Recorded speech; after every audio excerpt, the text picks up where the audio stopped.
శ్రీ గురుభ్యో నమః.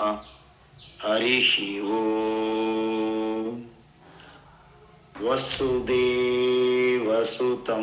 దేవం కంసచానూరమర్దనం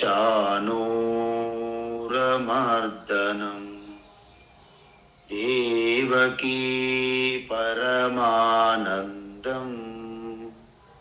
కృష్ణం వందే జగద్గురుం.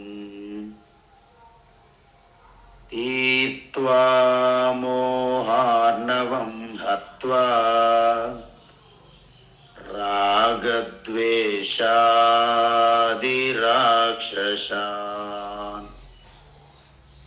సీతా శాంతి సమాయుక్తా ఆత్మా రామో విరాజతే. ఆత్మా రామో విరాజతే. ఆత్మస్వరూప బంధుగణ.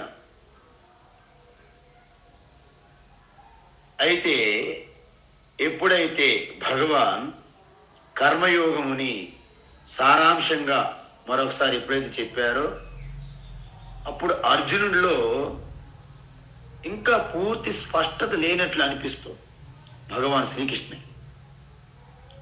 బహుశా ఈ జ్ఞానయోగం అనేది మర్చిపోయి ఉంటాడేమో అని మరొకసారి అర్జున నీవు శ్రద్ధగా వినుము. ఎందుకంటే మళ్ళీ నేను సమాసేన అంటే సంక్షిప్తంగా చెప్తాను. సమాసేనైవ కౌంతేయ నిష్ఠా జ్ఞానస్య యా పరా సిద్ధిం ప్రాప్తో యథా బ్రహ్మ తథాప్నోతి నిబోధ మే. అది నేను సంక్షిప్తంగా వివరిస్తాను కాబట్టి నువ్వు శ్రద్ధగా వినుము. ఏంటి సంక్షిప్తము? బుద్ధ్యా విశుద్ధయా యుక్తః ధృత్యాత్మానం నియమ్య చ శబ్దాదీన్ విషయాన్ త్యక్త్వా రాగద్వేషౌ వ్యుదస్య చ వివిక్తసేవీ లఘ్వాసీ యత వాక్కాయ మానసః ధ్యానయోగపరో నిత్యం వైరాగ్యం సముపాశ్రితః. అంటే మనం ముందే చెప్పుకున్నాం, మీరు ధ్యానయోగులుగా ఉండాలి అంటే, నిధిధ్యాసనం చేయాలి అంటే మీ యొక్క యుక్తాహార విహారస్య అన్ని యుక్తంగా ఉండాలి. అంటే లఘు ఆసి అంటే భోజనం, లఘు మిత ఆహారం తీసుకోవాలి. ఎందుకంటే హెవీగా భోజనం చేసిన వెంటనే మీకు నిద్ర వస్తుంది, ఇక మీరు ఇంకేం ధ్యానం చేస్తారు. లఘ్వాసి తరువాత వివిక్త సేవి. అందుకే ధ్యానం చేసేవారు ఎక్కువ సంద్రోహాలు ఉండరు. ఎక్కువ జనం వేరు అనేక రకాల మాటలు, వారి ఆలోచనలు, వారి అలవాట్లు, వారి కోరికలు అన్ని ముందు పెడుతుంటారు. ధ్యానం చేసి ప్రశాంతంగా మౌనంగా ఉండేవారికి అది ఒక రకమైనటువంటి చిరాకు అనిపిస్తుంది.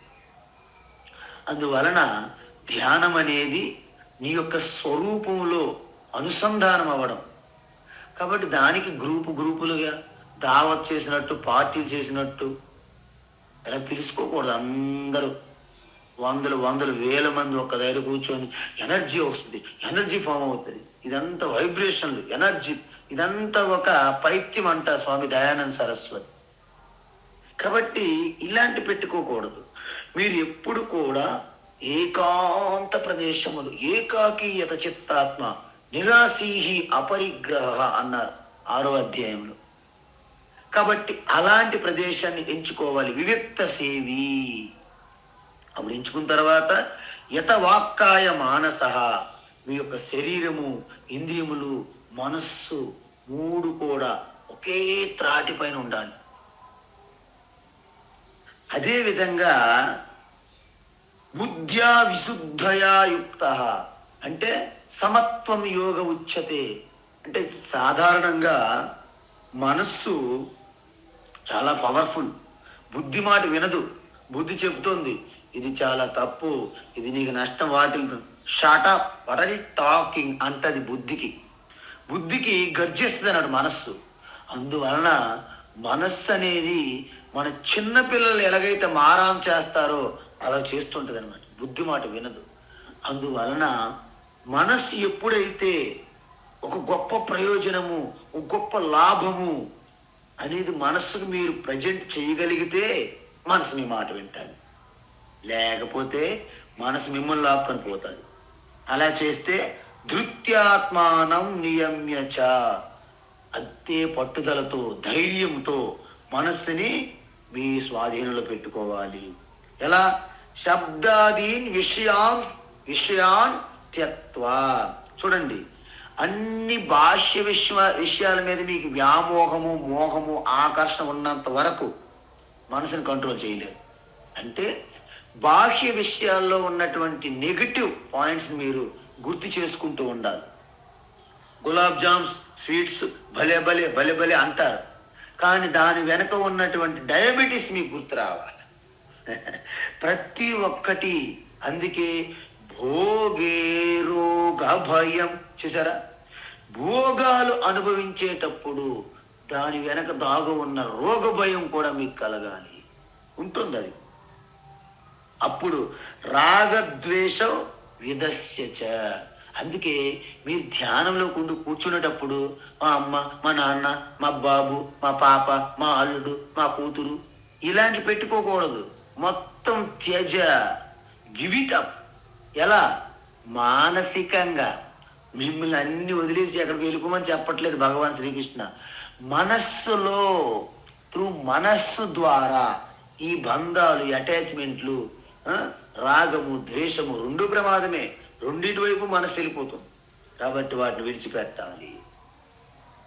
తరువాత వైరాగ్యం సముపాశ్రిత అని. ఎందుకు వైరాగ్యం ఉండాలి పూర్తిగా అంటే, ఈ క్షణికమైన తాత్కాలికమైన వాటి మీద మనం పూర్తి సమయాన్ని, శక్తిని, మన సామర్థ్యాన్ని వెచ్చిస్తున్నాం సమయాన్ని. అలా కాకుండా మీరు సత్యము, నిత్యము, శాశ్వతమైనటువంటి ఆ పరమపదమైనటువంటి అది పొందితే ఇంక మీకు పొందడానికి మిగిలి ఉండదు. చెరుకు రసం తీసిన తర్వాత ఆ బగాసే బాగుంది, పిప్పి బాగుంది, ఇవి అక్కర్లేదు మనకి. రసం, एक बार రసం పకడ్ లియే తో కుచ్ నహీ మిలేగా బహర్. అంత ఓవర్, మీరు పీల్చేశారు. కాబట్టి ఈ విధంగా నిత్యం ధ్యానయోగ పరహ. ఇక్కడ ధ్యానయోగ పర అంటే మీరు చాలా జరభద్రంగా శ్రద్ధగా వినాలి. ఎందుకంటే మనకి భ్రమ.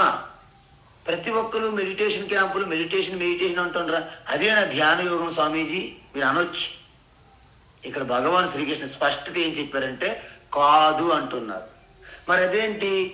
అది జ్ఞానానికి ముందు ఉపాసనా ధ్యానం అంటారు దాన్ని.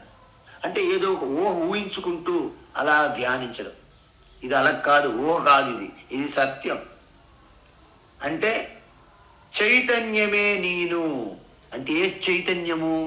ఈ జగత్తుకి, సకల ప్రాణులకి, ఈవెన్ ఈశ్వరునికి కూడా అధిష్టాన చైతన్యం నేను అని సత్యాన్ని తెలుసుకొని, ఆ సత్యములో తెలుసుకోవడము, ఆ సత్యములో నిలబడి ఉండడం. ఎలా అంటే వేదాంతిక్ నిధిధ్యాసన ధ్యానయోగం ఏంటంటే ఆలోచన లేని స్థితి కాదు. డంబగా డెడ్ బాడీలా, శవంలా పడి ఉండడం కాదు. మరేమిటి స్వామీజీ? పతంజలి యోగ సూత్రాలకి ఇక్కడ ఇదే తేడా. అక్కడ సమాధి అంటే ఏంటంటే తదేవ అర్ధమాత్ర నిర్భాసం స్వరూప శూన్యం ఇవ అన్నారు పతంజలి సూత్రం. అది సరిపోదు ఇక్కడ. ఇక్కడేంటి? ఏంటంటే మనం ఇక్కడ నిధిధ్యాసనంలో నాహం మనుష్యో, నేను మనిషి కాదు, నేను శరీరం కాదు, నేను బుద్ధి, మనస్సు, ఇంద్రియములు ఇవేవి కాదు. అంటే నా మృత్య, నా జన్మ, నా మాత, నా పిత అని చెప్పాం. అంటే అర్థం ఏంటి? ఇవేవి నేను కాదు, మరి నేనేంటి? చిదానంద రూప శివోహం శివోహం అనే ఒక స్ఫురణ, నిరంతరం స్ఫురణలో నిలబడి ఉండాలి మనం. అంటే మనోబుద్ధ్యంకార చిత్తాని నాహం నచ శ్రోత్ర జిహ్వే నచ ఘ్రాణ నేత్రే నచ వ్యోమ భూమిర్న తేజో న వాయు చిదానంద రూప శివోహం శివోహం. ఇది నిధిధ్యాసనలో ఉండాలి. ఈ ఎరుకుతో, ఈ స్మరణతో, ఈ చింతనతో, ఏక చింతన. అందువలన ఇక్కడ యోగం అంటే సమాధి అని అర్థం తీసుకోవాలి. ధ్యాన యోగ, యోగ అన్నారు చూడండి, అంటే సమాధి అంటే ఏంటి?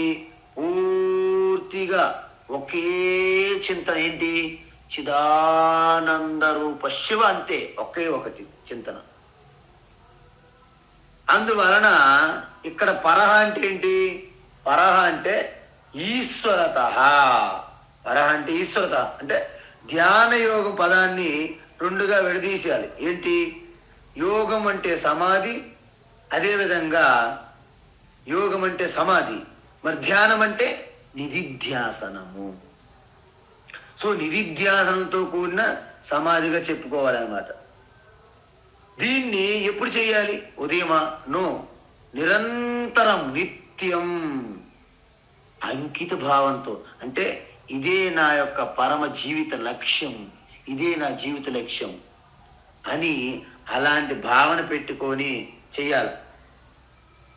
అందులో ఎప్పుడైతే నిరంతరం చేసుకుంటామో నిత్యం ధ్యాన యోగ పరహ. ఇప్పుడు వివిక్త సేవి, లఘు ఆసి, యతవాకాయ మానస, రాగద్వేషాలు విడిచిపెట్టడము, ఇంద్రియములన్నీ మన లోపలికి తీసుకోవడము, ఇవన్నీ చేస్తే ధ్యాన యోగ పరహ అంటే నిత్యం ధ్యాన స్థితిలో ఉండడము. ఎలా? మీరు డ్రైవింగ్ చేసిన డ్రైవింగ్ ధ్యానము, మీరు వంట చేసిన వంట ధ్యానము, మీరు భోజనం చేస్తున్న భోజన ధ్యానము, ఏది చేసినా అంటే పూర్తి ఏకాగ్రతతో, అంకిత భావంతో, దానికి పూర్తిగా డెడికేట్ అయి, కమిట్ అయి చేయడమే ధ్యాన యోగ పరహ. అయితే ఈ విధంగా చేస్తే ఏమవుతుంది? అహంకారం బలం దర్పం,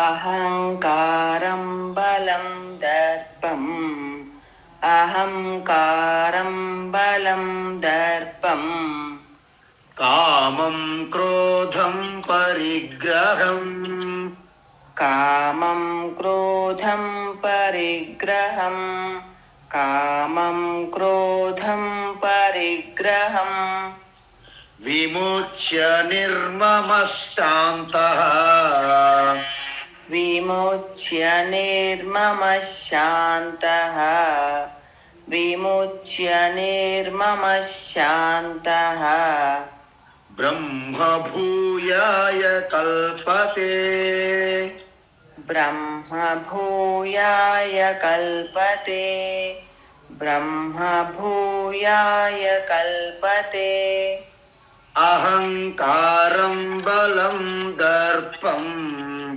కామం క్రోధం పరిగ్రహం, అహంకారం బలం దర్పం, కామం క్రోధం పరిగ్రహం, అహంకారం బలం దర్పం, కామం క్రోధం పరిగ్రహం, విముచ్య నిర్మమ శాంతః, బ్రహ్మ భూయాయ కల్పతే, విముచ్య నిర్మమ శాంతః, బ్రహ్మ భూయాయ కల్పతే, విముచ్య నిర్మమ శాంతః, బ్రహ్మ భూయాయ కల్పతే. అద్భుతమైనటువంటి శ్లోకము. ఈ 3 శ్లోకాలు కూడా త్రిరత్నాలు, అంటే 3 రత్నాలతో 3 జెమ్స్ అనమాట, డైమండ్స్. అందువలన ఇక్కడ ఏమంటున్నారు, బ్రహ్మభూయాయ కల్పతే. చూసారా, బ్రహ్మభూయాయ కల్పతే అంటే సచ్చిదానంద పరమాత్మయందు అభిన్నంగా, అంటే శివోహం అనే భావంతో మీరు స్థితమైపోవడం అనమాట. అంటే అలా అయిపోవడానికి కల్పతే, సంపూర్ణ యోగ్యత పొందారని అర్థం. అంటే యు ఆర్ ఫిట్ టు అహం బ్రహ్మాస్మి.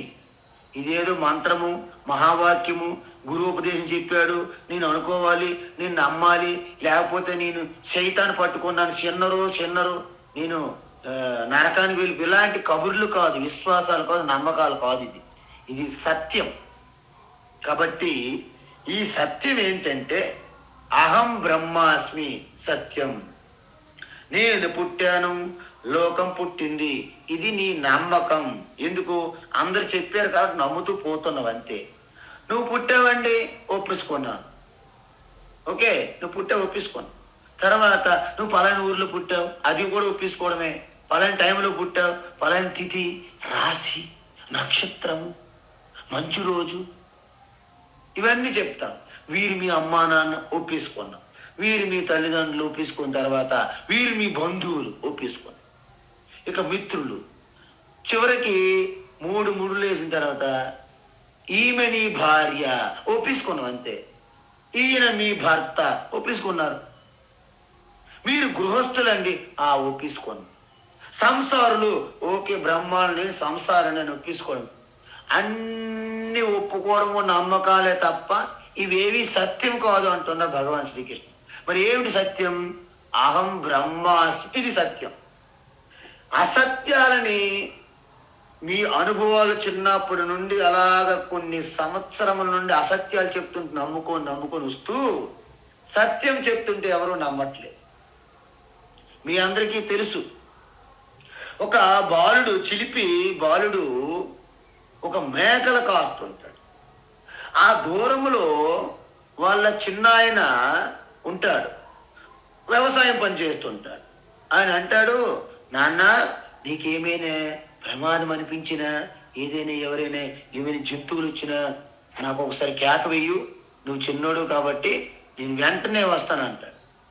సరే, ఎప్పుడైతే తన పొలం పనులో బిజీగా ఉన్నాడు తన చిన్నాన్న, ఆ పిల్లడు చిలిపి అని చెప్పాం కదా, చిలిపి చేష్టలు కాబట్టి వెంటనే చిన్నాన్న వస్తానన్నారు కదా, అసలు వస్తారా లేదు చూద్దాం అని పులి పులి పులి అని ఊరికే కేకలు వేశాడు. వెంటనే పాపం చిన్నపిల్లాడు, మేకలు ఉన్నాయి, పులి చేంజ్ చేస్తుందని చెప్పేసి ఏదో ప్లాన్ చేయాలి కదా, పరిగెత్తుకుంటూ వచ్చాడు ఆ పొలం పని విడిచిపెట్టి. వచ్చిన తర్వాత ఇక నవ్వుతున్నాడట ఆ పెద్ద మనిషి ముందు. పిల్లడు, పెద్ద మనిషి కోపం వచ్చింది. చిన్నపిల్లలు ఏమంటారు, ఎలా చెయ్యకు అని చీవాట్లు పెట్టి వెళ్ళాడు. రెండోసారి కొంత సమయం చూసిన తర్వాత పులి పులి పులి అని చాలా ఏదో భయపడుతున్నట్టు కేకలు వేశాడు. మళ్ళీ పరిగెత్తుకుని వచ్చాడంట. ఏమేలా చేస్తున్నావు, ఇలా పని చేయకుని ఇంకో చాలా తీవ్రమైనటువంటి పదజాలంతో తిట్టి చాలా చీవట్లు పెట్టి మళ్ళీ వెళ్ళాడు. మూడోసారి నిజంగానే పులి వచ్చిందని గాండ్రించుకొని పులి పులిని బెంబేలెత్తి అరుస్తున్నా ఇదే పని, ఇంకా చిలిపి చేష్టలు మానట్లేదు అన్నాడు. ఈలో వచ్చి మేకల్ని ఒక సగం తినుకొని పోయింది. మనం కూడా నువ్వు పుట్టావు, నమ్ముతున్నావు, నీకు పెళ్ళయింది, నువ్వు గృహస్థువు, నువ్వు సంసారువు, ఇవన్నీ ఓకే. ఇది మంచి ప్రదేశము, ఇది మంచి ఈ మూల ఈశాన్యం, నైరుతి, వాయువ్యం, ఇవన్నీ ఆగ్నేయం. ఈ మూలలు, దిక్కులు, రోజులు, సమయాలు, రాహుకాలము, కేతుకాలము, ఇవన్నీ చూసుకుంటాం. నీకు శని వదలట్లేదు 6 నెలల పాటు. అరే, గ్రహణం వస్తుంది. గ్రహణం ఎందుకు వస్తుంది? భూమి వెళ్ళి సూర్యుని చుట్టూ తిరుగుతుంది, చంద్రుడు వచ్చి భూమి చుట్టూ తిరుగుతున్నాడు. ఆ తిరిగే వరుస క్రమములో భూమి యొక్క నీడ చంద్రుడిపై పడుతుంది. అంటే సూర్యుని యొక్క ప్రకాశం చంద్రుడు పడకపోవడం వలన చంద్రుడు ప్రకాశించడు ఆ సమయంలో. అంటే అర్థం ఏంటి? చంద్రగ్రహణము. అదేవిధంగా చంద్రుడి యొక్క నీడ సూర్యుడి మీద పడినప్పుడు సూర్యుడు మనకు కనిపించడు, అది సూర్యగ్రహణము. ఇది సైన్స్. మరి అలాంటప్పుడు ఏమవుతుంది, ఆ సూర్యుని యందు చంద్రుని యందు ఉన్నటువంటి ఆ ఉనికి ఏదైతే అస్తిత్వం, ఆ పరమాత్మ, అది మన యొక్క వ్యష్టి శరీరానికి కూడా అనుసంధానమై ఉంటాయి. మన మనస్సు చంద్రుడు చాలా రిఫ్లెక్ట్ అయి ఉంటుంది. అందువలన ఆ గ్రహణ సమయంలో, లూనార్ ఎక్లిప్స్, అటువంటి సమయంలో మీరు నిజంగా భయపడని పని లేదు, ఏమీ లేదు. మీరు ధ్యానం చేసుకుంటే మామూలు సమయం కంటే 100 రెట్లు అధికమైనటువంటి సిద్ధి కలుగుతుంది, ఆధ్యాత్మిక ప్రయోజనం కలుగుతుంది. ఇవి చేసుకు. అంతేగాని మా నలుగురికి చంద్రగ్రహణ ప్రాబ్లం ఉంది, మా 5 ప్రాబ్లం ఉంది, మా కుటుంబం, మా కులం అంతటికి చంద్రగ్రహణ ప్రాబ్లం ఉంది అన్నాడు ఓడిచ్చి. అంటే ఆయన పిచ్చి పైత్యం ఎంత పండిపోయిందో చూడండి. కేజీలుగా అమ్మాలి ఇప్పుడు దాన్ని. కాబట్టి ఇలాంటి పడకూడదు. భగవద్గీత పట్టుకుంటే మీరు చిదానంద రూప శ్రీకృష్ణుని ఆశ్రయించిన వాళ్ళు అవుతారు. కాబట్టి కాలం కూడా, కాలాన్ని నేను తింటాను అంటున్నాడు ఆయన. కాలోస్మి లోక క్షయకృత్ ప్రవృద్ధ. యమధర్మరాజు వణుకుతుంటాడు అన్నమాట. చిదానంద రూప కృష్ణ ముందు యమధర్మరాజు కుప్పిగెంతులేస్తాడు. కాబట్టి భగవద్గీతను పట్టుకున్న తర్వాత మీకు గ్రహణాలేంటి, శని ఏంటి, రాహువేంటి, కేతువేంటి, అన్ని కూడా బలాదూర్. ఎందుకంటే ఆ చిదానంద రూప శివ చంద్రశేఖర, సాక్షాత్ మీరు చంద్రుని ఆభరణంగా ధరించుకునే స్థితిలోకి వెళ్ళిపోతారు మీరు.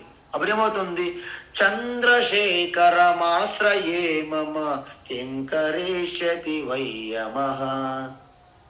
చంద్రశేఖరను ఆశ్రయించలేదు అనుకోండి, ఏమవుతుంది స్వామి, కాలంలో ఉన్నావు కాబట్టి మీకు రాహువు కేతువు అందరూ కూడా భయపెడుతుంటారు, నువ్వు భయపడాల్సిందే. అందువలన ఎప్పుడైతే ఈ సత్యాన్ని మీరు కనుక్కుంటారో, ఇక మిమ్మల్ని ఎవరు ఈ ప్రపంచంలో, ఈ సృష్టిలో ఎవరు కూడా మిమ్మల్ని భయపెట్టలేరు, షేక్ చేయలేరు, కదిలించలేరు. అప్పుడు మీరు అప్పలమ్మగా ఉన్నవారు మీరు అప్సరాస్ అని పొగిడేస్తారు, సుబ్బుగానేమి సుబ్బారావు గారిని పొగుడుతారు. ఎందుకు, మీరే ఎవరికైనా సహాయం చెయ్యాలి. ఎందుకంటే మీరు అభయం స్థితిలో ఉన్నారు కాబట్టి అభయాస్తం మీరు అందరికి అందిస్తారని. ఇది కావాలి మనకి. అందువలన ఇక్కడ ఏమంటున్నారంటే అహంకారం, బలం, దర్పం, కామం, క్రోధం, పరిగ్రహం. అయితే చాలా మంది అన్నారు, అదేంటి అహంకారం విడిచిపెట్టాలి కదా. అహంకారం, బలం, దర్పం, కామం, క్రోధం, పరిగ్రహం అంటే కూడబెట్టుకోవడం. అయితే అక్కడ భగవాన్ అంటున్నారు విముచ్య, ఇవన్నీ విడిచిపెట్టాలని చెప్తున్నారు. మీరేం కూడబెట్టుకోవడం కాదు ఇక్కడ. అందువలన ఇక్కడ ఏమంటున్నారంటే నిధిధ్యాసనం చేసేటప్పుడు మీ మనస్సులో ఉన్న భావోద్రేకాలు ఉంటాయి, సహజం. ఎందుకంటే మనము రోజంతా అనేక రకాల వ్యవహారాలు చేస్తాం, అనేక స్వభావాలతో ఉన్న వ్యక్తులతో మనము వ్యవహారాలు చేసేటప్పుడు మనకి కలత చెందుతుంది మనస్సు. మనస్సు అనేది ఒక వెన్నపూస లాంటిది, ఒక చిన్న బేబీ లాంటి మనస్సు అన్నమాట. అందువలన దానికి వీలైనన్ని ఇలాంటి ఆసురి, రాగద్వేషాలు, కామ, క్రోధ, లోభ, మోహ, మదమాత్సర్యాలతో నిండిపోయి ఉన్న వ్యక్తులతో సాంగత్యం చేయకూడదు అంటారు. అందుకే దుస్సంగత్వం విడిచిపెట్టాలి. మరేం చేయాలి, సత్సంగం చెయ్యాలి. తరువాత మీరు ఏం చేస్తారంటే బ్యాడ్ కంటెంట్ని immediately you just give it up. Bad content అంటే ఏంటి, గాసిప్స్, వ్యర్థమైన కాలయాపన కబుర్లు విడిచిపెట్టాలి. వాళ్ళు ఏం చేసుకుంటారు, వాళ్ళేం మాట్లాడారు, వాళ్ళేం ఎలా ఉన్నారు, వాళ్ళ పెళ్ళి ఎలా జరిగింది, వాళ్ళ దావత్ ఎలా జరిగింది, ఇవన్నీ వ్యర్థమైన ప్రసంగాలు. తర్వాత న్యూస్ పేపర్లు, టీవీలు, అడ్వర్టైజ్మెంట్లు, తర్వాత ఇంటర్నెట్, యూట్యూబ్, ఇవన్నీ కూడా అవి ఎంత మేలు చేస్తాయో మనం అప్రమత్తంగా అలర్ట్గా లేకపోతే అంతకు 10 రెట్లు 100 రెట్లు హాని చేస్తాయి, కీడు చేస్తాయి. కాబట్టి బ్యాడ్ కంటెంట్కి దూరంగా ఉండాలి. తర్వాత బ్యాడ్ ఫుడ్కి కూడా దూరంగా ఉండాలి, చెప్పాము ఆల్రెడీ మనం. కాబట్టి ఈ విధంగా భగవాన్ ఏమంటున్నాడంటే అహంకారం అంటే అర్థం ఏంటి? అహం అంటే ఆత్మ కదా. అంటే ఆత్మకు దాపు నుంచి ఆనుకొని ఉన్నటువంటి ప్రకృతి ఉంది కదా, ఆ ప్రకృతి నేను చేస్తున్నానని అభిమానం వస్తుంది కదా. అంటే ఆత్మ కాని ప్రకృతి యందు అభిమానం కలిగి ఉండడాన్ని అహంకారం అంటారు. అంటే నేను కర్త, అహం కరోతి ఇది అహంకార. చూసారా, అహం కరోతి, నేనే చేసేస్తున్నా, నేనే బిడ్డలను కన్నాను, నేనే బిడ్డలు పైకి తీసుకొచ్చాను, నేనే వ్యాపారం పెట్టాను, నేనే ఉద్యోగం ఇచ్చాను. ఈ నేను నేను నేను అహంకారం ప్రకటించుకుంటుంది, అహంకర్త, నేనే కర్తను అని. అందువలన శరీరం మీద బలమైన అభిమానం ఉండక తప్పదు. వేదాంతం ఏముంటుందంటే ఈ అభిమానాన్ని మెల్లమెల్లగా నెమ్మదిగా తగ్గించుకోవాలి. ఎందుకు తగ్గించుకోవాలి? ఎప్పుడైతే మీరు శరీరం మీదే ఎక్కువగా అభిమానం పెట్టుకుని అనుకోండి, మన శరీరము కాలి బూడిద అవ్వాల్సిందే అనే నిజాన్ని మీరు గుర్తు చేసుకోవాలి. ఎప్పటికైనా సరే మనం ఎన్ని రింకిల్స్ వస్తున్న తీసేసినా, ఎంత వైట్ ఎయిర్ వచ్చినా, తెల్లని జుట్టు వచ్చిన ఎంటుకలు ఒక ఎంటుకు వచ్చింది అనుకోండి, లాగి పట్టేస్తాం. రింకిల్స్ వచ్చాయనుకోండి ఏదో మేనేజ్ చేస్తాం, ప్లాస్టిక్ సర్జరీ లాంటివి. లేకపోతే జుట్టు ఊడిపోయింది అనుకోండి విగ్గి లాంటి పెట్టుకుంటాం. కలర్ పోయింది అనుకోండి కలర్ వేసుకుంటాం. కానీ ఒకటి మాత్రం గుర్తుంచుకోండి, సమయం వచ్చినప్పుడు మీకేమి కలర్లు, మీ ప్లాస్టిక్ సర్జరీలు, మీ ధనము, మీ డాక్టర్లు, మీ బంధువులు, మీ మిత్రులు ఎవరూ కాపాడలేరు సమయం అయిపోయినప్పుడు. అంటే ప్రారంధం అయిపోయినప్పుడు అది బిడ్డగానైనా ఎవరు ఆపలేరు. అది 95-100 సంవత్సరాలు ముసలవాళ్ళైనా వాళ్ళని ఎవరు రక్షించలేరు. అది సత్యం. అది సత్యం మనకు ఉండాలి నిరంతరం. అందువలన మనకి శరీరం అనేది ఒక సాధనం, ఇన్స్ట్రుమెంట్. దాన్ని పట్టుకొని మన అవసరం ఏంటి, మన లక్ష్యం ఏంటి, మన గమ్యం ఏంటి చేరుకోవాలి. అందువలన ఈ దేహాభిమానమే అహంకారము. అందువలన దాన్ని ఏం చేయాలి? విముచ్య, పూర్తికి మీ మనస్సులో నుండి ఆ భావన తీసేయాలి. నేనేంటి, ఇవన్నీ కూడా ఆ పరమాత్మ యొక్క ఆశ్రయంతో, అనుగ్రహంతో నడుస్తుంది బండి. ఎలా ఉన్నారండి? నడిచిపోతుంది ఈశ్వర అనుగ్రహంతో. ఉదయం లేచాము, అమ్మయ్యా ఈశ్వరు నా యందు దయ తలిసి ఆశీర్వాదంతో మరొక రోజు అవకాశం ఇచ్చాడు నాకు. ఎందుకు? మీరు పడుకున్న తర్వాత ఏమవుతుందో మీకు తెలియదు కదా. లేస్తామని ఎవరికైనా గ్యారెంటీ ఉందా? సంతకం పెట్టండి, నేను ఖచ్చితంగా రేపు లేస్తాను. ఊహించుకుంటాం, అనుకుంటాం అంతే. మన ప్రణాళికలు, మన ప్లాన్లు అన్నీ కూడా నమ్మకంతో ఉన్నాయి తప్ప గ్యారంటీ లేదు. అందుకే చూడండి, శ్రీమద్ భాగవతంలో ఆరంభంలోనే ఉంటుంది ఈ కథ. ఏంటి? పరీక్షిత్ మహారాజు తక్షక పాము ఒక కాటువేతో ఆయన శాపం ఏంటంటే 7 రోజుల తర్వాత మరణిస్తాడు. తక్షక వస్తాడు, కాటు వేస్తాడు, మరణిస్తాడు, అంతే. సాధారణంగా రాజు వారం రోజుల తర్వాత చనిపోతాడంటే ఆ రాజ్యం అంతా శోక సంద్రంలో మునిగిపోయిందట రాజ్యం. కానీ విచిత్రం ఏంటంటే పరీక్షిత్ మహారాజు మాత్రం ఎగిరి గొంతులు వేస్తున్నాడట. అందరూ ఇదేమో రాజుకి పిచ్చా, మన రాజు పోతాడని మనం బాధపడుతుంటే ఆయనేంటి దావతులు పెట్టుకుందామా, తాజ్ కృష్ణ కావాలా, తాజ్ బంజారులో పెట్టాలా అంటాడేంటి అని దావత్తులు చేసుకుందామని రాజు ఏమో సమర్పడుతుంటే ఎవరికి అర్థం కావట్లేదంట. ఎందుకంటే అప్పుడు అన్నాడంట పరీక్షిత్ మహారాజు, చూడండి జనులారా, ఈవేళ మనం పడుకుంటే రేపు ఎవరు ఖచ్చితంగా లేస్తారని ఎవరికి గ్యారంటీ లేదు. కానీ నాకు మాత్రము 7 రోజులు గ్యారంటీ ఉన్నది. ఇప్పుడు గ్యారంటీ సర్టిఫికేట్ వచ్చింది ఇప్పుడే నా దగ్గరికి. ఏంటి? నువ్వు 7 రోజుల్లో చనిపోవు అంటే మీకు ఒక్కరోజు రాత్రికే గ్యారంటీ లేదు, నాకు 7 రోజులు గ్యారంటీ సర్టిఫికేట్. వారంటీ కాదు, ఇది గ్యారంటీ అన్నాడు ఆయన. కాబట్టి 7 రోజుల సమయం ఉన్నది కాబట్టి నేను మోక్షానికి కావాల్సిన ఏర్పాట్లన్నీ చేసుకుందాను 7 రోజుల్లో అని వెంటనే ఇక గంగానది తటాకం వద్ద ఒక పెద్ద సత్రం ఏర్పాటు చేశారు, యజ్ఞ యాగంలాగా. ఇక అక్కడ గురువు కోసం ప్రయత్నిస్తే సుఖమహర్షి ఇచ్చాడు, సాక్షాత్ సుఖ బ్రహ్మ. ఆ అద్భుతమైనటువంటి ఆత్మజ్ఞాన ఉపదేశం ద్వారా పరీక్షిత్ మహారాజుకి భయం పోయింది. అప్పుడు అభయం స్థితిలోకి వెళ్ళిపోయారు. అభయం స్థితి. అభయం వై జనకో ప్రాప్తోసి. యాజ్ఞవల్కి అంటాడు, టీచింగ్ అంతా చేసిన తర్వాత జనక మహారాజుకి అంటాడు, ఏ జనక, ఆశ్చర్యం, నువ్వు అభయం స్థితిలోకి వెళ్ళిపోయావు అంటాడు. కాబట్టి ఎప్పుడైతే ఇది పోతుందో అప్పుడు దేహమానము విముచ్య, విడిచిపెట్టాలి. బలం. బలం అంటే ఏంటంటే అంటే అధికార బలం అంటారు చూసారా. అంటే ఏదైనా సంస్థ అవని, ఏదైనా సరే రాజకీయ వ్యవస్థ అవని, ఏదైనా సరే హోదా, హుందాతనం, పవరు, అధికారం ఉంటాయి కదా. ఇవి ఈ అధికారాన్ని చలాయించడం అనమాట. చూడండి, మేము పెద్ద ఫ్యామిలీ, పెద్ద ధనవంతులు, ఆ బల ప్రదర్శన అనమాట ఇది. నాకంటే ఎవరు, నేను చెప్పింది చేయాల్సిందే, తప్పు ఒప్పు అని అడగ నువ్వెవరు అంటారు.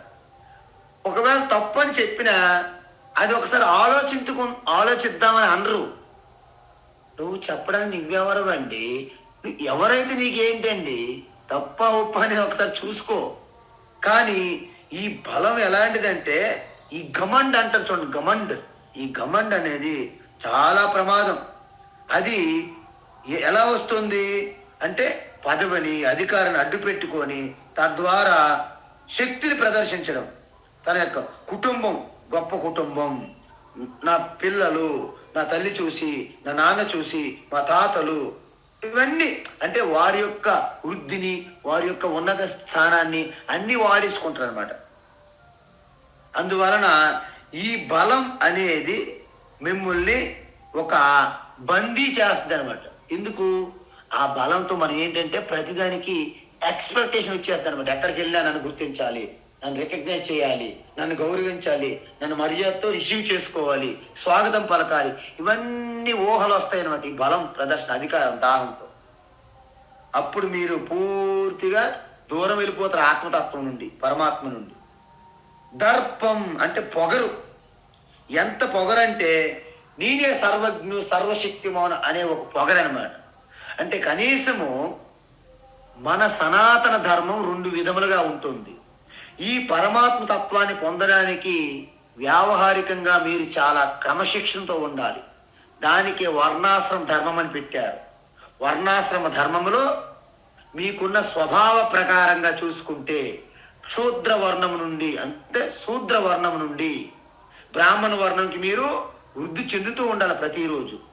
తమో గుణం నుండి సత్వగుణంకి పెరుగుతూ ఉండాలి, వృద్ధి చెందాలి. అదేవిధంగా బ్రహ్మచారి, గృహస్థ, వానప్రస్థ, సన్యాస 4 ఆశ్రమాలు క్రమంగా ఉన్నాయి. అంటే బ్రహ్మచారి కంటే అనుభవపూర్వకంగా పెద్దది, పై స్థానంలో ఉన్నది గృహస్థ. గృహస్థ కంటే పై స్థానంలో ఉన్నది వానప్రస్థం. వానప్రస్థ కంటే పై స్థానంలో ఉన్నది సన్యాసాశ్రమం. సో దీని ప్రకారంగా పైన వారికి మనము గౌరవిస్తూ ఉండాలి. కానీ చాలా మందికి పొగరు, నేను గొప్పవాడిని, వాళ్ళు వంగరు, అసలు నమస్కారం కూడా పెట్టరు.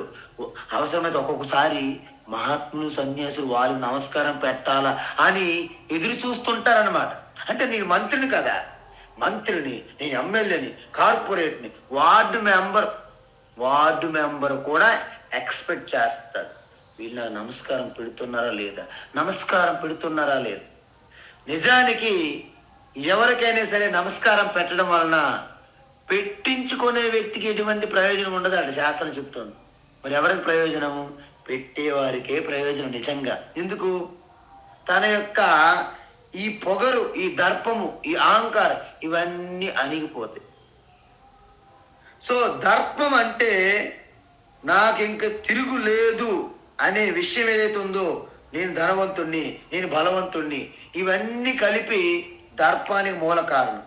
అది విముచ్య, పూర్తిగా మానసికంగా విడిచిపెట్టాలి ధ్యాన సమయంలో. అదేవిధంగా కామం అంటే ఏంటంటే కోరిక అని అర్థం. కోరిక ఎప్పుడు కోరిక వస్తుంది?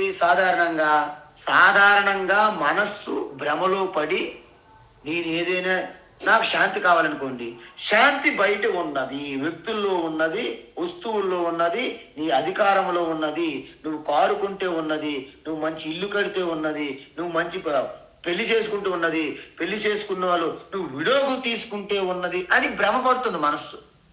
కాబట్టి అవి ఎప్పుడైతే భ్రమ కలిగిందో దాని మీద చింతన, పదే పదే చింతన, దాని మీద అటాచ్, రాగము. కాబట్టి ఇక్కడ కోరిక తీరకపోతే క్రోధము, తీరితే లోభము. చూసారా ఎంత చిక్కులోచి పడ్డాయి మనకి.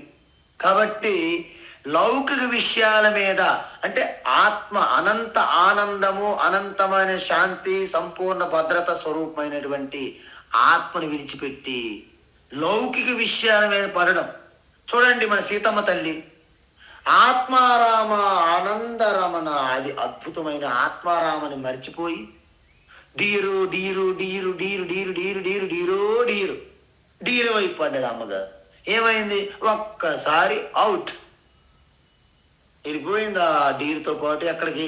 లంక అనే కొంకలో పడ్డాడు. అప్పుడేమైంది? అప్పుడు గుర్తు చేసుకొని మళ్ళీ ఆత్మారామ చింతనతో, ఆత్మారామ ధ్యానంతో ఎప్పుడైతే ఆ ధ్యాన యోగ పరహ మారారో అప్పుడు హనుమంతుడు వచ్చాడు. హనుమంతుడు రావాల్సిందే, సీతమ్మ తల్లిగా హనుమంతుడు వెళ్ళాడని కాదు. మీరు ఇప్పుడు చేసిన ఆత్మారామ ధ్యానం చేసిన హనుమంతుడు ఇప్పుడు ఇక్కడే వస్తాడు. హనుమంతుడు ఆయన డ్యూటీ అండి, ఆయన డ్యూటీ ఆయన ఎప్పుడు పర్ఫెక్ట్గా చేస్తాడు. ఈజ్ ఏ మాస్టర్ యాక్చువల్గా. ఆయన గురువు. శ్రీ గురు చరణ రజ సరోజ నిజమన ముకుర సుధా, శ్రీ గురు శరణ సరోజ రజ నిజమన ముకుర సుధారి అన్నారు కదా. ఆ విధంగా మీరు ఎప్పుడైతే ఆత్మారామ చింతనలో ఉంటారో హనుమంతుడు అక్కడే ప్రత్యక్షమవుతారు, మీకు దారి చూపెడతారు, మీకు మార్గం సులభతరం చేస్తారు. అందువలన కామం కోరిక, క్రోధం చెప్పాను. కోరిక తీరకుండా ఎవరైతే అడ్డపడితే అప్పుడు మనలో క్రోధం. ఎందుకు? మీరు విషయాల మీద చింతన చేస్తున్నారు. ధ్యాయతో విషయాన్ పుంస సంగస్తేషుపజాయతే సంగా సంజాయతే కామ, కోరిక, కామాత్ క్రోధోభిజాయతే, క్రోధం వచ్చింది. క్రోధం వల్ల ఏమవుతుంది? ఈ క్రోధము కామము ఈ రెండు కూడా ఎక్కడి నుంచి వచ్చాయి? రజోగుణ సముద్భవ, కామయేష క్రోధయేష రజోగుణ సముద్భవ. 3వ అధ్యాయంలో అది ఉంటే మీకు ధర్మాధారం విచక్షణ కోల్పోతారు అన్నమాట. అందువలన ఏదో ఒక శక్తి మిమ్మల్ని బలవంతంగా చేయిస్తున్నట్లు అనిపిస్తుంది. అనిచ్చన్నపి వార్ష్ణేయ బలాదివ నియోజిత అన్నారు. అందువలన పరిగ్రహం, అందువలన ఎంత తేలిక ప్రయాణం చూడండి. ఇప్పుడు మానసరోవరం కైలాస యాత్రకి వెళ్తున్నారు. స్వామి ఏమంటున్నారు? తక్కువ లగేజ్ తీసుకురండి, వీలైనంత తక్కువ లగేజ్. యాత్ర ఈ సులభం. ఈ జీవన యాత్రలో కూడా, ఈ జీవన తరంగాలలో అంటే ఈ జీవన యాత్రలో కూడా ఎంత తేలిక చేసుకుంటే అంత సులభమైపోతుంది మీ యొక్క గమ్యం. కాబట్టి ఈ పరిగ్రహం అంటే మనకి అవసరము లేనటువంటి విషయాలు, వస్తువులన్నీ కూడా విడిచిపెట్టాలి. అవసరమైన మాత్రమే పట్టుకోవాలి. నిర్మమః అంటే దేని మీద కూడా ఈ మమత్వం, మమకారం. తల్లికి బిడ్డల మీద ఉంటుంది మమకారం. కానీ ఎలాంటి మమకారం ఉండాలి? ఒక వివేకముతో కూడిన మమకారం ఉండాలి. నా బిడ్డ లౌకికంగా కాదు ఆధ్యాత్మికంగా కూడా ఎదగాలి అనే ఒక వివేకముతో మమకారం ఉండాలి, తల్లి ప్రేమ. అంతే తప్ప ఈ ద్రోణుడిలాగా చాలా మంది ఉంటారు, అది మోహముతో కూడిన మమకారము, అది స్వచ్ఛమైన ప్రేమ కాదు. అందుకే మన బిడ్డలకి నేనే అన్ని చేసేస్తాననే భ్రమ పడకూడదు. నా బిడ్డలకి ఈశ్వరుడు అన్ని కల్పించుగాక అని అనే భావన మార్చాలి మీరు రేపటి నుండి. కాబట్టి నిర్మమః. ఇప్పుడు చూడండి, మమకారం లేకపోవడము అంటే అహంకారం, బలం, దర్పం, కామం, క్రోధం, పరిగ్రహం విముచ్య, ఇవన్నీ విడిచిపెడితే ఏమవుతుంది?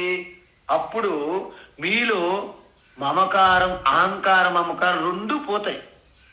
చూడండి, ఈ రెండు శ్రీకృష్ణుడికి యశోదమయ్యి ఒక స్తంభాన్ని కట్టడానికి ప్రయత్నించారంట. ఎంత తాడు తెచ్చినా 2 అంగుళాలు సరిపోవట్లేదంట. అమ్మయ్య, నీ సంగతి ఇలా కాదు ఉండు అని ఒక మూరడు తాడు తెచ్చి దానికి ముడేసి మళ్ళీ ఆ ఉదరాన్ని కడుతున్నారంట. ఉదరం మామూలు ఉదరమా? వినాయకుడితో, శ్రీకృష్ణుడితో, హనుమంతుడితో పెట్టుకుంటే మీరు అవుట్. ఆ ముగ్గురు మామూలు కాదు, వాళ్ళు భయంకరమైనటువంటి రింగ్ మాస్టర్లు ఆ ముగ్గురు. ఎందుకంటే వాళ్ళ ముగ్గురులో బయటకు ఒకటి కనిపిస్తుంటది, లోపల ఒకటి ఉంటుంది తత్వం. ఎవర ముగ్గురు? హనుమంతుడు, శ్రీకృష్ణుడు, వినాయకుడు. వీళ్ళ ముగ్గురు కూడా అంతే గొప్ప లీలలు చేస్తుంటారు అన్నమాట. అందువలన ఆ యొక్క శ్రీకృష్ణుడి యొక్క ఉదరం అలాగ పెరిగిపోతుంది. అమ్మగారు ఎప్పటికీ కట్టలేకపోతుంది. ఎందుకు? ఎంత పెద్ద తాడు చేసినా 2 అంగుళాలే సరిపోవట్లేదండి. ఏంటి ఆ 2 అంగుళాలు? అహంకారం మమకారం ఎప్పుడైతే విడిచిపెడతామో అప్పుడు ఆ యొక్క బాలకృష్ణ, బుజ్జి బుజ్జి కృష్ణ దామోదరుడిగా మారిపోయి, దామ అంటే తాడు, ఉదరాన్ని కట్టగలుగుతాం. అప్పుడు అంటే శ్రీకృష్ణ మీతోనే ఉంటాడని అర్థం. ఋషికేశుడై ఈ విధంగా ఇవన్నీ విముచ్య నిర్మహ శాంత. ఎప్పుడైతే అమ్మవారు ఆత్మారామ ధ్యానముతో పూర్తిగా బయట విషయాలు, ఆలోచనలు అన్ని విడిచిపెట్టి ఆ శాంతములో లయమైపోయింది అమ్మగారు. అంటే ఎప్పుడైతే శాంతలో లయమైపోయారో ఆత్మారామో విరాజతే, అప్పుడు ఆత్మారాముగా ప్రకాశిస్తున్నది. అప్పుడు ఏమైంది ఆత్మారాం అంటే?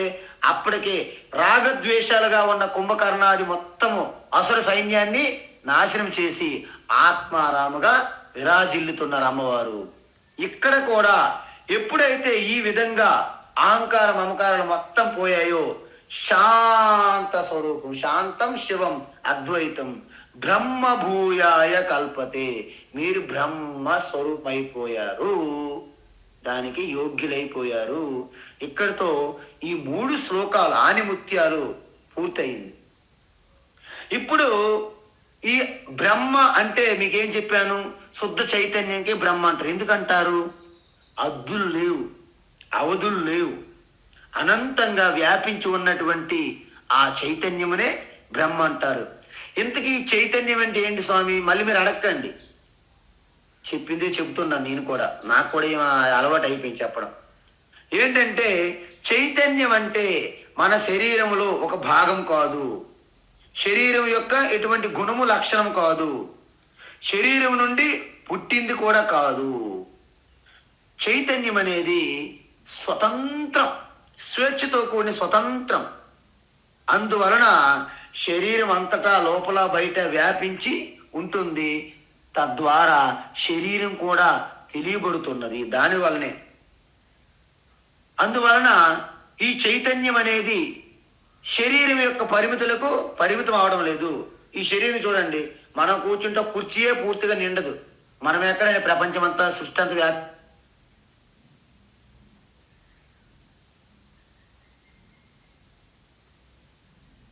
చైతన్యం శివ బ్రహ్మ. నేను ఆ శుద్ధ చైతన్యం అనేది నాశనం అవ్వదు. ఎందుకు? శరీరం పతనమైపోయినా నేను మిగిలే ఉంటాను. బల్బు పగిలినప్పటికీ కరెంటు మిగిలే ఉంటుంది, ఫిలమెంటు పగిలిపోయినప్పటికీ కరెంటు మిగిలే ఉంటుంది. శరీరం పడిపోయినా, మనస్సు ప్రయాణించినా శుద్ధ చైతన్యంగా నేను ఎల్లప్పుడూ అలాగే ఉంటాను. అయితే శరీరం పడిపోయిన తర్వాత నేను ప్రకటన అవ్వట్లేదండి. బల్బు ఫిలమెంట్ తీసిన తర్వాత కరెంట్ ఉన్నప్పటికీ మనకు ఉన్నట్టు తెలియదు. అదేవిధంగా అంతా వ్యాపించి ఉన్నాను. నేను ఎక్కడికి వెళ్ళగలను? నేను ప్రయాణించాలంటే అక్కడ ఉండకూడదు కదా.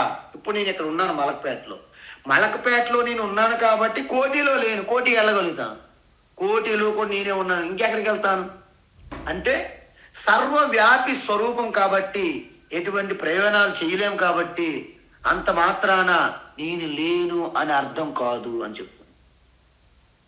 సో ఈ విధంగా భూయాయ అంటే ఆ బ్రహ్మ భావన, అంటే బ్రహ్మభూయ అంటే బ్రహ్మ భావనతో ఉండడము, అంటే బ్రహ్మ ఐక్యం చెందడం అని అర్థం. చిదానంద రూప శివోహం అహం బ్రహ్మాస్మి. ఇది అద్భుతమండి. ఈ ఈ తత్వం తెలుసుకున్న తర్వాత ఇక మానవ జన్మ యొక్క సార్థకత, కృతకృత్యులయ్యారు అంటారు. అంటే మానవ జన్మ పొందిన తర్వాత ఏది చెయ్యాలి అనుకున్నారో అది మీరు పూర్తిగా చేసినట్టు లెక్క. ఎందుకు? ఈ మానవ జన్మ అనేది అంత సులభంగా రాదు, దుర్లభం, అతి దుర్లభం. కాబట్టి మానవ జన్మ పొందిన తర్వాత కూడా ఇంక మీరు టైం వేస్ట్ చేసుకొని మళ్ళా నాకు జన్మ ఉందిలే, నాకు కర్మ సిద్ధాంతం ఉందిలే అని సరిపెట్టుకోకూడదు. నో కాంప్రమైజ్, తగ్గేదేలే అన్నట్లు ఈ మానవ జన్మ పరమాత్మలో లయమవ్వడానికే నాకు వచ్చింది అనే ఒక సంకల్పం, దృఢ సంకల్పంతో, ఆ సాత్విక ధృతితో మీరు ఆ భగీరథ ప్రయత్నంగా ముందుకు పోవాలి.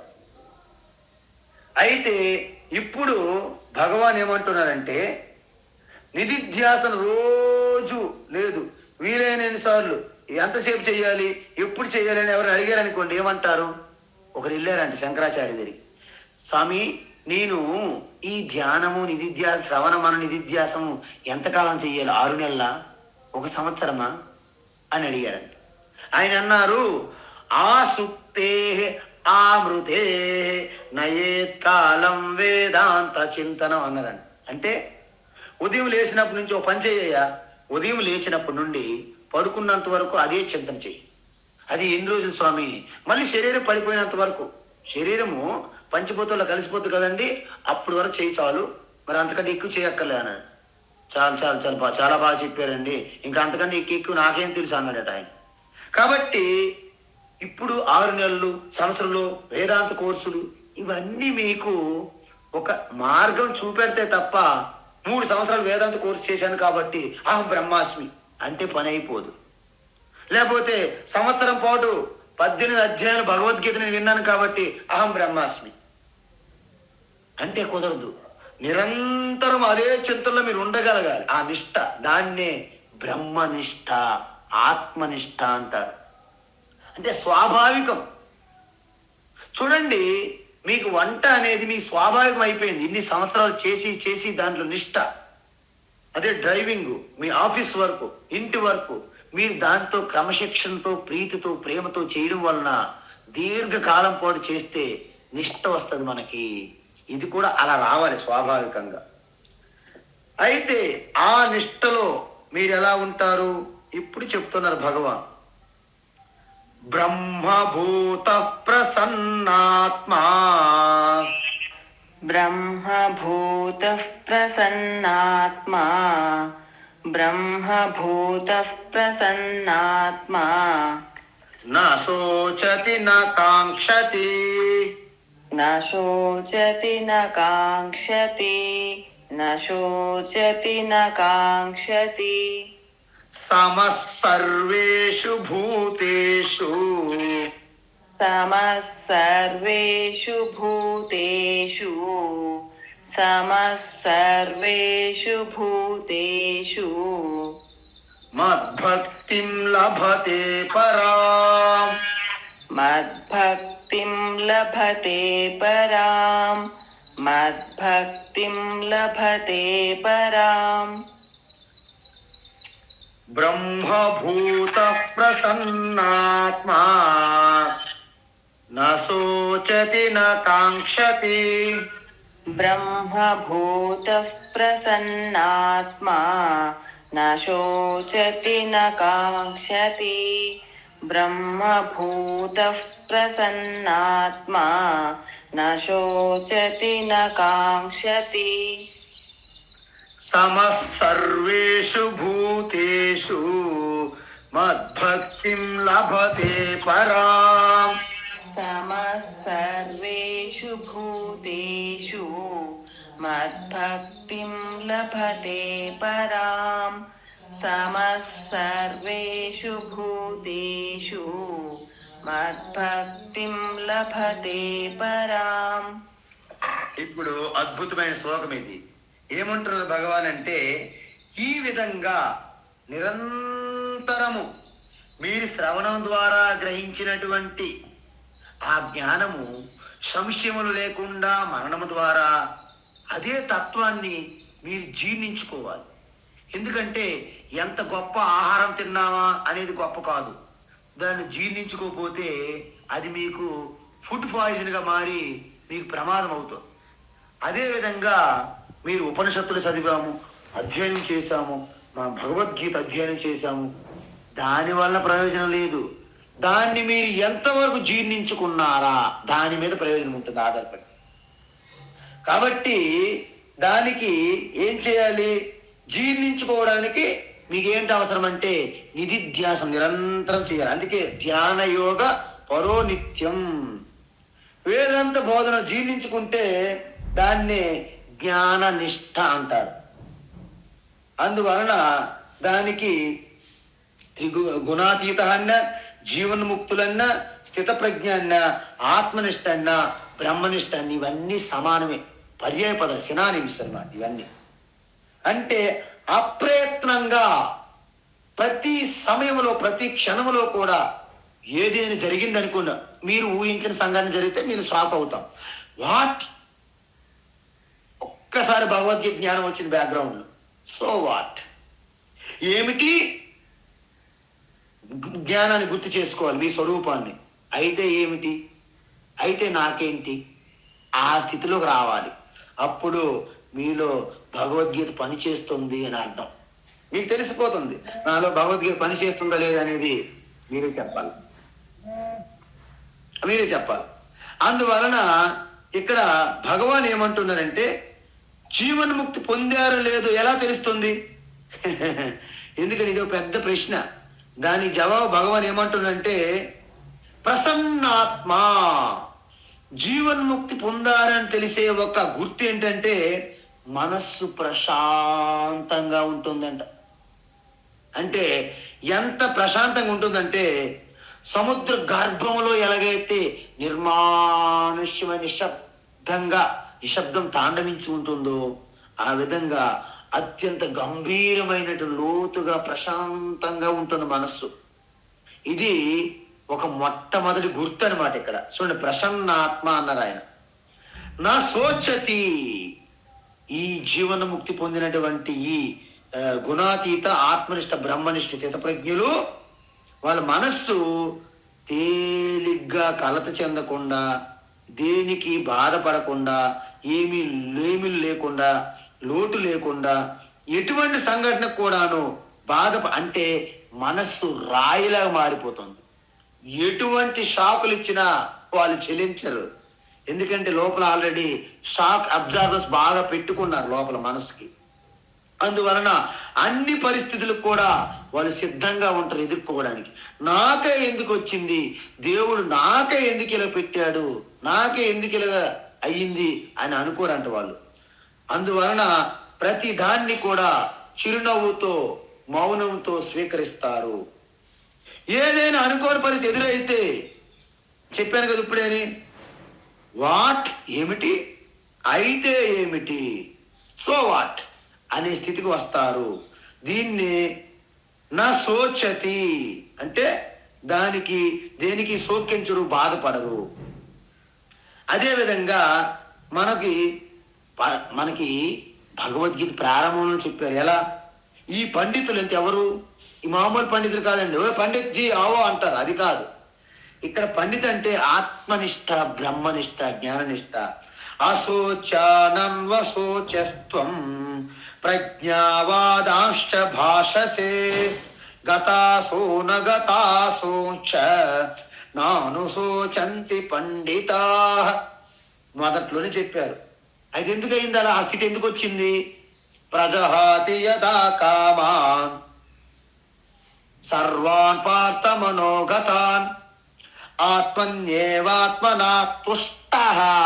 అంటే ఆత్మరతి, ఆత్మతో ఆనందము, ఆత్మతో రమించడము, ఆత్మతో క్రీడించడము, ఆత్మయే మైథునం, ఆత్మయే సర్వ ఆనందము, శాంతి, భద్రత ఆత్మస్వరూపమే. సో ఈ విధంగా ఉన్నవాడికి ఇంకా శోకము, ఇంకేమైనా కోరికలు ఎక్కడ ఉంటాయండి? నా శోచతి నా కాంక్షతి. అప్పుడేమవుతుంది? అన్ని సకల ప్రాణుల్లో నేనే ఉన్నాను. సమం సర్వేషు భూతేషు తిష్టంతం పరమేశ్వరం. అంటే సమం సర్వేషు భూతేషు, అన్ని ప్రాణుల్లో నేనే ఉన్నాను. అప్పుడు మీకు రాగద్వేషాలు ఇంకెక్కడ ఉన్నాయి? వేరే వేరు వింటే పక్షపాతం ఇంకెక్కడ ఉంటుంది? రాగం ఎక్కడ ఉంటుంది? ద్వేషం ఎక్కడ ఉంటుంది? ఈ రాగద్వేషాల రహితమైనటువంటి స్థితి ఎప్పుడు వస్తుంది? విద్యా వినయ సంపన్నే బ్రాహ్మణే గవిహస్తిని సునిచైవ స్వపాకే చ పండిత సమదర్శిన. అన్ని ప్రాణుల్లో ఉన్నటువంటి ఉనికిగా అంతర్యామి పరమాత్మ దర్శిస్తున్నారు. ఈ ఉపాధుల మీద మీకు దృష్టి లేదు. అప్పుడేమంటున్నారు?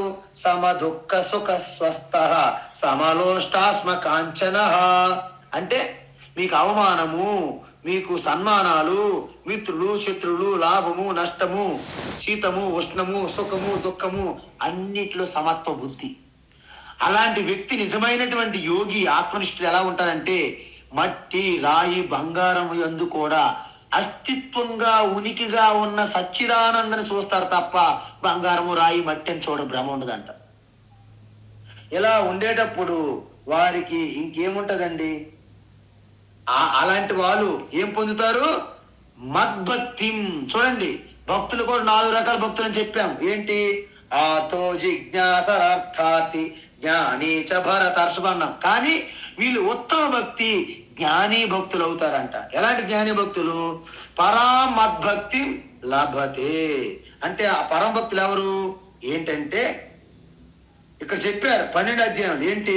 సంతుష్ట సతతం యోగి యథాత్మా దృఢ నిశ్చయ మయ్యర్పిత మనోబుద్ధి మద్భక్త సమే ప్రియ.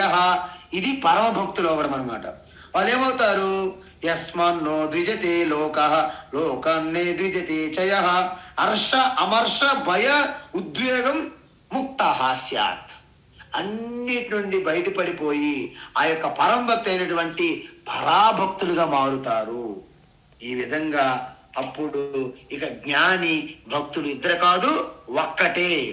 ఆత్మజ్ఞానియే పరాభక్తి, పరాభక్తియే ఆత్మనిష్ట. హరి ఓం తత్సత్. సర్వం శ్రీకృష్ణార్పణమస్తు.